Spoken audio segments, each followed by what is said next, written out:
పోరాట పటిమ చూపలేకపోతున్న ఆ పార్టీ అసలు సమస్య ఇంధనమేనట. ఉన్నదంతా ఊట్ చేసుకుని ఎమ్మెల్యేలు అయిన వాళ్లు గెలవలేక డీలా పడ్డవాళ్లు ఇప్పుడు ఉద్యమాలంటేనే ఉలిక్కి పడుతున్నారట. ఏమైనా చెప్పండి, ఏమైనా అనండి, ఆ ఒక్కటి తప్ప అంటున్నారట కొందరు ఎమ్మెల్యేలు.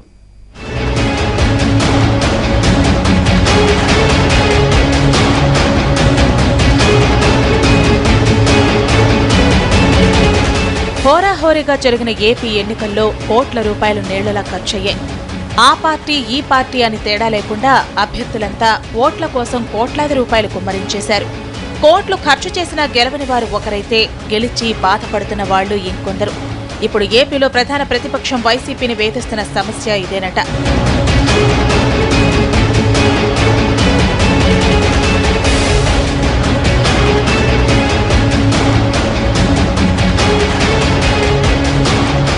అరవై 67 మంది ఎమ్మెల్యేలున్న వైసీపీ పోరాట పటిమ చూపలేకపోతోందని, ఏ ప్రోగ్రాం చేపట్టినా చప్పగా ఉంటోందన్నది ఆరోపణ.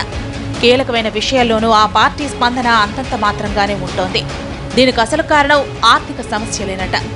ఏ ఆందోళనలు చేసినా డబ్బులతో సంబంధం లేకుండా ఉంటేనే చేయండని పార్టీకి షరతు పెట్టారట ఎమ్మెల్యేలు.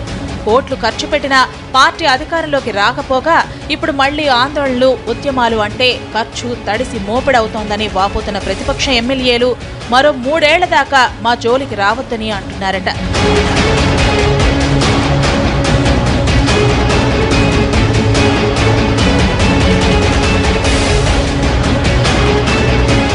గెలిచిన వాళ్లలో కొంతమంది ఆర్థికంగా దిట్టమైన వాళ్లు కాగా మరికొందరు అప్పులు తెచ్చి ఖర్చు పెట్టిన వాళ్లున్నారు.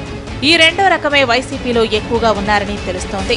ఎన్నికలయ్యాక పార్టీ అధ్యక్షుడు కనీసం మీ పరిస్థితి ఏంటి, ఎలా ఉన్నారు, ఏమైనా ఇబ్బందులున్నాయా అని అడిగిన పాపాన పోలేదట. అందుకే ఉద్యమాలు చేయండి, ఊరూరా తిరగండి అంటే మా వల్ల కాదని చేతులెత్తేశారట.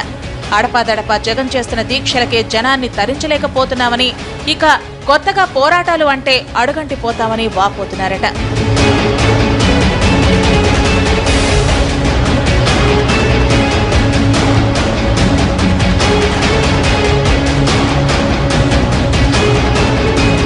ఎమ్మెల్యేల ఆర్థిక ఇబ్బందులతో పార్టీ నాయకత్వం కూడా ఏకీభవిస్తోందని సమాచారం.